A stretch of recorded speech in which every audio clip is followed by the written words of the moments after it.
리플 가격이 다음 주 24만 원을 넘어설 수 있다는 전망까지 나오고 있는데 정작 시장을 보면 기관은 꾸준히 매수하고 개인은 되려 매도에 나서고 있습니다. 연속 10일 동안 XRP ETF로는 자금이 계속 유입되는 반면 비트코인과 이더리움에서는 자금이 빠져나가고 있다는 보고가 나오고 있습니다. 보수적인 성향으로 유명한 뱅가드조차 XRP ETF 거래를 시작한 상황인데 왜 개인 투자자들은 여전히 손절과 차익 실현에 나서고 있을까요? 지금 이 시간에도 장외 시장에서는 대형 자본이 조용하게 물량을 모아가고 있고 여러분이 던지는 그 코인을 누군가는 치밀하게 담고 있습니다. 오늘 영상에서는 기관과 개인이 왜 이렇게 서로 다른 방향으로 움직이고 있는지 그리고 다음 주 리플 가격 시나리오의 실제 모습을 하나씩 풀어보겠습니다. 그럼 지금부터 정말 본격적으로 시작해 보겠습니다. 먼저 현재 리플 가격 상황부터 차근차근 짚어보겠습니다. 현재 리플은 2달러 부근에서 거래되고 있는데 이 가격 구간이 중요한 이유는 그냥 숫자가 깔끔해서가 아니라 심리적인 측면과 기술적 관점에서 모두 강력한 지지선으로 작용하고 있기 때문입니다. 최근 며칠 동안 계속해서 이 가격대까지 되돌아오는 흐름이 나온다는 건 이 구간이 일종의 바닥 역할을 하고 있다는 신호로도 해석할 수 있습니다. 그런데 흥미로운 점은 겉으로 보이는 가격은 옆으로 기어가듯 횡보하는데 그 뒤편에서는 엄청난 힘겨루기가 벌어지고 있다는 사실입니다. 지난 일주일 동안 100만 개에서 1000만 개 사이의 리플을 보유하고 있던 고래 지갑들이 어떻게 움직였는지 아십니까? 무려 3억 9천만 개가 넘는 리플을 한꺼번에 시장에 쏟아냈습니다. 현재 시세로 계산하면 약 7억 8,300만 달러 규모입니다. 이 정도면 정말 장난 수준이 아니죠. 그냥 약간 수익 실현하고 나온 정도가 아니라 뭔가에 크게 실망했거나 아니면 분명한 다른 전략이 깔려 있다는 신호입니다. 보통 이렇게 고래 매도가 대량으로 나오면 가격이 급락하는 게 일반적인데 이번에는 특이하게도 리플이 2달러 아래로 깊게 붕괴되지 않았습니다. 이유가 뭘까요? 바로 반대편에서 그 물량을 묵묵히 받아내고 있는 주체가 있기 때문입니다. 여기서 눈여겨봐야 할 또 다른 지표가 하나 있습니다.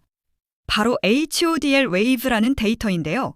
이건 코인을 얼마나 오랫동안 들고 있는 투자자들이 어느 정도 비중을 차지하고 있는지 보여주는 지표입니다. 최근 일주일 사이에 1년에서 2년 동안 리플을 계속 보유해온 그룹의 비율이 8.58%에서 9.81%로 증가했습니다. 고래들은 물량을 내놓고 있는 반면 오히려 장기 투자자들은 이 구간에서 더 담고 있는 모습입니다. 이게 의미하는 바는 명확합니다.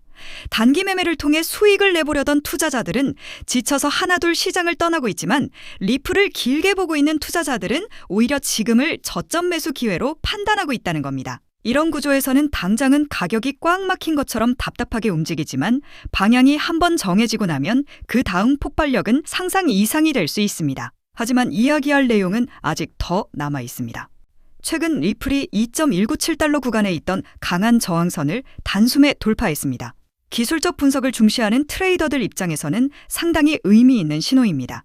왜냐하면 이 선을 넘지 못하면 계속해서 윗구간에서 눌려버리지만 한번 시원하게 돌파하고 나면 그 위에 있는 다음 목표 구간이 선명하게 열리기 때문입니다. 지금 단기 트레이더들이 가장 많이 바라보고 있는 레벨이 2.33달러에서 2.4달러 사이 구간입니다. 이 범위를 돌파해서 안착하는 순간부터는 시장의 룰이 아예 달라지는 완전히 새로운 게임이 전개됩니다.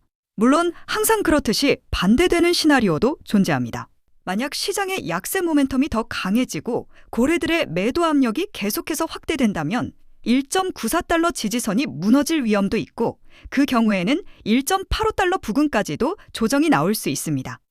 다만 현재까지 확인되는 흐름만 놓고 보면 아래쪽보다는 위쪽으로 방향이 잡힐 가능성이 훨씬 더 커 보이는 게 사실입니다. 이제부터는 정말 핵심으로 들어가 보겠습니다. 왜 수많은 코인들 중에서 리플이어야 하고 왜 하필 지금 시점이냐? 이 질문에 대한 해답은 결국 자금이 어디로 움직이고 있는지를 보면 자연스럽게 드러납니다. 디지털 자산을 다루는 한 채널에서 한 전문가가 이런 이야기를 꺼냈습니다. 지금 전 세계 금융 시스템이 직면한 가장 큰 이슈가 무엇이냐? 바로 유동성 부족이라는 겁니다. 돈이 아예 없는 게 아니라 존재하는 자금이 여기저기 묶여 있어서 실제로 써야 할 때 못 쓰고 있다는 거죠. 은행들이 국가 간 송금을 처리하려면 전 세계 여러 지역에 미리 자금을 쌓아두어야 하는데 이때 사용되는 것이 바로 노스트로와 보스트로 계정입니다. 이 계좌들 안에 갇혀 있는 자금 규모가 무려 수조 달러에 이른다고 합니다. 그렇다면 이 묶여있는 돈을 시장으로 다시 흘려보낼 수 있는 방법은 무엇일까요? 여기서 등장하는 게 바로 리플이 제공하는 주문형 유동성, 온디맨드 리퀴디티 시스템입니다. 자금이 필요할 때마다 실시간으로 송금이 가능해지기 때문에 굳이 여러 나라 계좌에 돈을 미리 묶어둘 이유가 사라지는 구조입니다. 그런데 이 리플의 역할이 왜 특히 지금 더 중요해졌느냐? 각국 중앙은행들이 금리를 인하하고 유동성을 공급하고 있음에도 불구하고 시스템 전체에서 필요한 자금 수요가 그 속도를 아예 앞질러 버리고 있기 때문입니다. 쉽게 표현하면 돈을 아무리 풀어도 체감상 항상 모자란 상황이 이어지고 있다는 뜻입니다. 여기에 더해 일본이라는 거대한 변수가 하나 얹힙니다. 일본이 30년 넘는 시간 동안 유지해온 저금리 기조에서 벗어나 금리 인상을 본격적으로 고민하는 단계에 들어섰습니다. 그동안 일본은 사실상 제로금리를 바탕으로 전 세계에 값싼 엔화 자금을 공급해왔는데 이 금리가 올라가 버리면 글로벌 캐리 트레이드 구조 자체가 흔들릴 수 있습니다. 일본 투자자들은 현재 미국 국채를 대량으로 보유하고 있는데 일본 금리가 상승할 경우 이 포지션을 청산하고 자금을 일본 내로 되돌릴 가능성이 커집니다. 이런 움직임이 현실화되면 글로벌 금융시장의 유동성 경색이 지금보다 몇 배, 많게는 10배까지 확대될 수 있다는 시나리오가 제기됩니다. 초기 충격 구간에서는 리플을 포함한 암호자산 전반이 함께 타격을 받을 수 있지만 그 이후에는 오히려 결제 유동성 문제를 직접적으로 풀어줄 수 있는 솔루션들이 다시 스포트라이트를 받을 것이라는 전망이 나옵니다. 그러다 보면 자연스럽게 이런 의문이 생깁니다. 그렇다면 도대체 어떤 세력들이 리플을 뒷받침하고 있는가? 개인 투자자들은 대체로 유튜브나 커뮤니티 정보를 참고하면서 감에 의존해 매매하는 경우가 많지만 기관의 의사결정 과정은 전혀 다릅니다. 국제결제은행, 즉 BIS가 예전에 공식 문서에서 리플과 리플레저를 직접 언급한 사례가 있고 과거 국제통화기금 총재를 지냈고 현재는 유럽중앙은행 총재를 맡고 있는 크리스틴 라가르드 역시 리플과 리플레저에 대해 비교적 우호적인 메시지를 여러 차례 내놓았습니다. 이 인물들이 왜 굳이 리플과 리플레저를 거론했을까요? 단순히 친절해서 혹은 홍보 차원에서가 아닙니다. 실제 글로벌 금융 시스템 관점에서 이런 기술이 필요하다고 보기 때문에 이름을 올린 겁니다. 그리고 여기서 눈에 띄는 또 하나의 포인트가 있습니다. 억만장자급의 초대형 투자자들이 장외 시장을 통해 조용히 리플 물량을 모으고 있다는 점입니다. 장외 거래라는 것은 말 그대로 거래소 호가창을 거치지 않고 직접 상대를 찾아서 비공개로 거래를 체결하는 방식을 말합니다. 왜 이런 방식을 택할까요? 거래소에서 대량 매수 주문을 내면 즉시 가격이 튀어오르기 때문에 본인들이 사는 만큼 평균 매입 단가가 급격히 비싸집니다. 그래서 호가창을 자극하지 않기 위해 상대적으로 티가 덜 나는 장외 시장에서 차분하게 물량을 모으는 겁니다. 결국 눈에 보이는 현물 시장 가격은 크게 변동이 없는 것처럼 보이지만 실제로는 시중에 풀려있는 매물은 계속 줄어들고 있는 셈입니다. 소매 투자자 대부분은 이런 흐름을 잘 모른 채 왜 이렇게 안 오르지 하면서 실망감에 던지고 나가고 그 물량을 기관과 큰손들이 고스란히 받아가는 구조입니다. 지금 시장에서 벌어지고 있는 상황이 정확히 이 패턴입니다. 최근 미국 재무부가 분산형 디지털 신원, 흔히 DID라고 부르는 개념에 대해 시장의 의견을 공식적으로 수렴하기 시작했습니다. DID는 블록체인 기술을 활용해서 개인의 신원을 검증하고 그 신원 정보를 바탕으로 가치를 이전할 수 있게 만들어주는 시스템입니다. 지금까지는 은행이 중간에 서서 본인 확인을 하고 송금을 대신 처리해줬다면 앞으로는 개인이 자신의 데이터를 직접 관리하면서 동시에 자산까지 스스로 이동시킬 수 있는 환경이 만들어진다는 이야기입니다. 이런 구조가 실제로 구현되기 시작하면 우리가 알고 있던 금융 시스템의 판이 통째로 바뀌게 됩니다. 하지만 지금 이 변화가 다가오고 있다는 사실을 전 세계 인구에서 체감하고 있는 사람은 0.1%도 채 되지 않는다고 합니다. 상황을 이해하고 있는 소수는 이미 지금부터 차분히 준비를 시작했고 아무것도 모르는 대다수는 나중에 가격이 충분히 오른 뒤에야 서둘러 따라 들어오게 될 가능성이 큽니다. 이제 이론적인 이야기에서 한 걸음 더 나아가 실전 전략으로 넘어가 보겠습니다. 창업자이자 투자 전략가로 활동하는 제이크 클레버라는 인물이 이런 말을 한 적이 있습니다. 리플 보유자들은 큰 수익을 기대하면서도 정작 그 이후를 위한 준비는 거의 하지 않고 있다는 겁니다. 무슨 의미냐면 가격이 급등해서 계좌 수익률이 크게 찍히면 모두들 흥분해서 나 이제 부자 됐다 하고 좋아하지만 그 이후에 그 자산을 어떻게 방어하고 더 키워나갈지에 대해서는 아무런 계획이 없다는 이야기입니다. 그래서 그가 리플 투자자들을 위해 제안한 구체적인 게임 플랜이 있습니다. 첫 번째 단계는 가격이 급등하기 전에 미리 유동성 계획을 세워두는 것입니다. 신탁이나 유한책임회사 같은 법적 구조를 활용해서 개인과 자산을 일정 부분 분리해두는 방식입니다. 왜 이런 장치를 두어야 하느냐? 나중에 세무 이슈나 법적 분쟁이 발생했을 때 본인의 전 재산이 그대로 위험에 노출되는 상황을 막기 위해서입니다. 이 부분은 반드시 변호사와 회계사와 같은 전문가와 사전에 상의해야 하고, 가격이 폭발적으로 오른 뒤에 준비하려고 하면 이미 타이밍이 한참 늦어버린 상태가 됩니다. 두 번째 단계는 코인을 직접 매도하지 않고도 현금 흐름을 만들어내는 방법입니다. 바로 담보대출을 활용하는 전략입니다. 리플을 일정량 맡기고 그 가치를 담보로 해서 자금을 빌려 쓰는 방식이죠. 이렇게 하면 보유하고 있는 코인은 그대로 유지하면서도 생활비나 투자금 등 필요한 현금을 확보할 수 있습니다. 만약 이후에 가격이 더 상승한다면 담보 가치도 함께 올라가느니 추가로 대출을 활용할 여지도 생기게 됩니다. 여기서 디지털 패밀리 오피스라는 개념도 함께 등장합니다. 이는 디지털 자산을 포함한 전반적인 자산을 체계적으로 관리하고 다음 세대로 자연스럽게 이전될 수 있도록 구조를 설계하는 방식입니다. 리플레저 생태계 안에서는 XP 파이낸스 같은 프로토콜을 통해 분산형 대출 서비스를 이용할 수 있습니다. 리플을 담보로 맡겨 이자를 받는 식으로 운용할 수도 있고, 일부 프로토콜은 오프체인에서 별도의 신용평가를 진행한 뒤 담보 없이 자금을 빌려주는 형태도 제공합니다. 이런 구조를 잘 활용하면 리플을 매도하지 않고도 그 자산을 기반으로 추가 수익을 창출할 수 있습니다. 다만 이런 전략 역시 실행에 옮기기 전에 반드시 법률 전문가와 세무 전문가의 자문을 받아야 합니다. 구조를 잘못 이해하고 진행했다가는 의도치 않게 세금 폭탄을 맞을 위험이 있기 때문입니다. 이제 다시 가격 이야기로 돌아와서 조금 더 구체적인 숫자들을 살펴보겠습니다. 리플의 시가총액에 1조 달러 규모의 자금이 추가로 유입된다고 가정하면 이론상 리플 가격은 약 18.95달러 수준까지 도달할 수 있다는 계산이 나옵니다.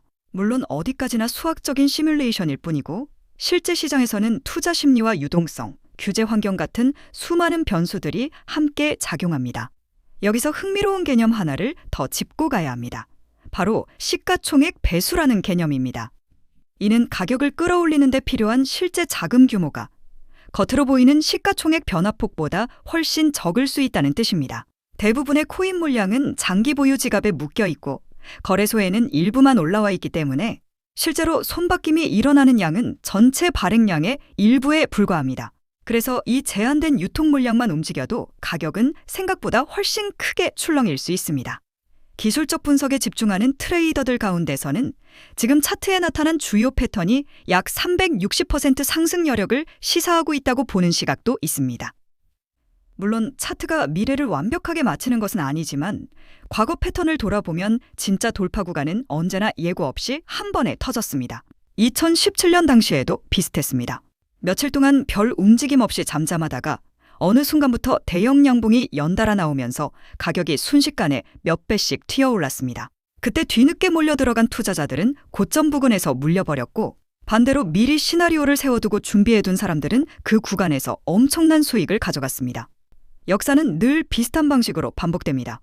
지금 이 시점에 준비를 하지 않으면 앞으로 또 같은 실수를 반복하게 될 가능성이 매우 큽니다. 다만 여기서 꼭 짚고 넘어가야 할 부분이 하나 있습니다. 케빈 올릴이라는 유명 투자자가 있는데 이 인물이 폭스 비즈니스 인터뷰에서 이런 요지의 발언을 했습니다.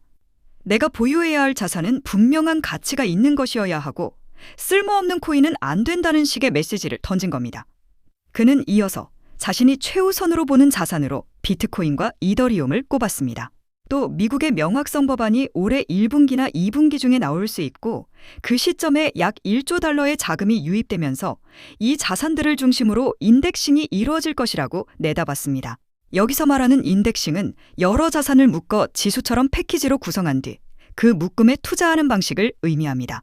그런데 흥미로운 사실 하나는 이 인물이 각종 행사에서 유료 패널리스트로 활동하면서 받는 연설료가 대략 5만 달러에서 12만 7천 달러 수준이라는 점입니다. 결국 그가 비트코인과 이더리움을 강하게 강조하는 이유가 진짜로 순수한 투자 관점에서만 나온 것인지, 아니면 그 자산군과 얽힌 이해관계가 일정 부분 반영된 것인지에 대해서는 우리가 한 번쯤은 곰곰이 생각해 볼 필요가 있습니다. 현재 기준으로 전체 헤지펀드의 약 55%가 이미 디지털 자산을 포트폴리오에 편입한 상태이고 암호화폐 전문기관들은 커스터디, 즉 보관 부문에만 6,830억 달러 규모 자금을 배정한 것으로 집계됩니다.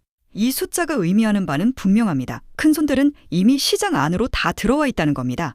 아직 완전히 늦었다고 보기는 어렵지만 새로운 기회를 선점할 수 있는 시간은 점점 줄어들고 있습니다. 개인 투자자들이 지금 들어가도 되는 걸까 하고 망설이는 동안 기관들은 이미 핵심 자리를 대부분 선점한 상태입니다. 그렇다면 리플이 정말로 은행들 사이에서 실제 결제 수단으로 활발하게 쓰이고 있는지 궁금해하실 텐데요. 솔직히 말씀드리면 아직까지는 전 세계적으로 대규모 도입 단계까지 가진 못했습니다. 리플이 처음부터 노렸던 목표가 은행들에게 코인을 당장 많이 팔아서 돈을 버는 것이 아니라 장기적으로 튼튼하고 확장성 높은 금융 인프라 아키텍처를 구축하는 데 있었기 때문입니다. 각종 파트너십 역시 은행들한테 지금 당장 리플을 쓰라고 강요하는 방식이 아니라 리플이 가진 기술을 기존 금융 시스템 속에 자연스럽게 녹여넣는데 초점이 맞춰져 있습니다. 신뢰와 인프라가 충분히 쌓이고 검증이 끝나는 시점이 오면 그때부터는 리플이 대규모 국제결제에 본격적으로 쓰이게 될 가능성이 큽니다. 지금은 그 전 단계, 일종의 준비와 구축 과정에 있다고 보시면 됩니다. 리플은 단순히 가격만 오르내리는 토큰이 아니라 은행들이 실제로 활용할 수 있는 금융 인프라 도구에 가깝습니다. 리플 레저를 기반으로 국제결제와 송금 시장에서 기존 스위프트 시스템을 대체할 수 있도록 설계된 플랫폼입니다. 중앙은행 디지털 화폐, 이른바 CBDC 시대가 본격적으로 열리면 리플이 빠르고 중립적인 결제 레이어로 기능하게 될 것이라는 전망도 나옵니다. 장기적으로는 글로벌 송금 분야에 특화된 전문 인프라 플레이어 역할을 맡게 될 가능성이 큽니다. 리플렛과 주문형 유동성 솔루션은 수십 년 동안 이어져 온 느리고 비효율적인 국제결제 구조를 근본적으로 바꾸는 도구입니다. 기존 은행 시스템에서는 해외 송금을 위해 전 세계 여러 계좌에 미리 자금을 분산해둬야 하고 이 과정에서 엄청난 돈이 꼼짝 못한 채 묶여 있습니다. 리플의 인프라를 활용하면 이러한 절차를 거의 실시간에 가깝게 처리할 수 있습니다. 국경을 넘는 자금 이동에 들어가는 시간과 비용이 획기적으로 줄어드는 구조입니다. 리플은 최근 들어 사업 모델을 상당히 공격적으로 재편하고 있습니다. 브래드 갈링하우스 리플 CEO는 리플 레저를 전 세계 기관 투자자와 금융기관을 위한 핵심 결제 계층으로 확실히 자리 잡게 하겠다는 목표를 공식적으로 밝혔습니다. 히든로드와 지트레저리 같은 회사를 인수해 블록체인 인프라를 기존 전통 금융 시스템과 연결하는 작업도 추진 중입니다. 이 인수들을 발판으로 전 세계 주요 금융기관들을 본격적으로 공략하겠다는 계획입니다. 마스터카드와 진행 중인 파일럿 프로젝트 역시 상당히 주목할 필요가 있습니다. 현재 리플 레저를 활용한 결제 파일럿이 실제로 돌고 있습니다. 재미니 신용카드를 발급하는 웹뱅크가 마스터카드 네트워크 상위 거래를 리플 레저를 통해 결제하는 방안을 테스트하고 있는 겁니다. 이 시범 사업이 성공적으로 마무리되면 블록체인 기반 결제를 검토 중인 다른 글로벌 금융기관들에게 하나의 대표적인 벤치마크 사례가 될 수 있습니다. 이제 시장에서 가장 뜨겁게 거론되는 이슈로 넘어가 보겠습니다. 바로 ETF로 들어오고 나가는 자금 흐름입니다. 리플 ETF에는 무려 10일거래일 연속으로 순유입이 이어졌습니다. 반대로 같은 기간 동안 비트코인과 이더리움 ETF에서는 자금이 빠져나가는 흐름이 관찰됐습니다. 이게 의미하는 바는 기관 투자자들이 자신의 포트폴리오를 재구성하면서 비트코인 비중을 일부 줄이고 그 자리를 리플로 채우고 있다는 신호로 해석할 수 있습니다.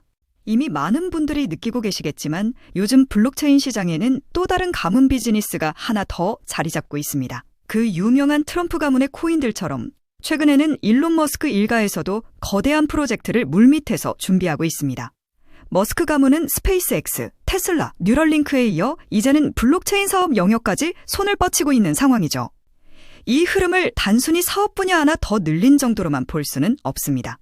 AI와 블록체인을 결합한 새로운 산업 생태계를 아예 통째로 선점하려는 머스크 가문의 움직임이 포착되고 있습니다. 최근 머스크의 동생 킴벌 머스크가 참여하고 있는 지속가능한 금융 프로젝트가 알고 보니 머스크 가문을 축으로 한 디지털 자산 네트워크 구축 실험이었다는 사실이 확인됐습니다. 다시 말해 형이 만들어 놓은 AI 인프라 위에 동생이 설계한 블록체인 금융 시스템을 그대로 올려버리는 구조인 겁니다. 이 퍼즐이 완전히 맞춰지게 되면 머스크가 소유한 X 안에서 곧바로 거래와 결제가 가능한 실물 결제형 코인 생태계가 열릴 가능성이 매우 높습니다. 실제로 시장 안에서는 벌써 이 중심축이 될 머스크 패밀리 코인 후보들이 여럿 거론되고 있습니다. AI 결제 특화 코인, 위성 데이터에 연동된 코인, 여기에 테슬라 에너지 거래를 위한 코인 후보들까지 다양합니다. 이 가운데 단 하나만이라도 공식 지원을 받게 되면 트럼프 가문의 코인이 급등했던 것처럼 머스크라는 이름 하나만으로 전 세계 유동성이 폭발적으로 몰려들 겁니다. 언론 기사로 본격적으로 다뤄진 뒤에 움직이기 시작하면 이미 한 발 늦은 겁니다. 지금 이 순간이 바로 타이밍입니다. 시장이 잠잠할 때 먼저 자리를 잡아둔 사람들만이 2025년에 머스크 졸업 코인을 실제로 손에 쥐게 될 가능성이 높습니다. 저 역시 오늘 영상의 마지막 부분에서 이 프로젝트와 연결된 구체적인 코인 이름들, 그리고 현재 기관 자금이 유입되고 있는 초기 단계의 데이터까지 한 번에 정리해서 공유해드리려고 합니다. 이 영상 끝까지 함께 해주신 분들께만 그 정보를 받아보실 수 있는 창구를 열어드리겠습니다. 따라서 지금 화면에 보이는 제 개인 연락처 010-3251-7782번으로 머스크라고 적어 보내주시면 제가 직접 이 프로젝트의 이름과 목표가, 그리고 구체적인 진입 구간까지 안내해드리겠습니다. 지금 우리가 이야기하고 있는 건 그저 가볍게 소비되는 투자 테마 정도가 아닙니다. 전 세계 자본과 기술이 움직이는 방향의 한가운데 바로 그 중심축에 서 있는 이야기입니다. AI, 위성, 블록체인, 그리고 머스크라는 이름. 이 네 요소가 하나로 결합하는 순간 그건 단순한 가격 상승이 아니라 완전히 새로운 시장이 열리는 출발점이 될 것입니다.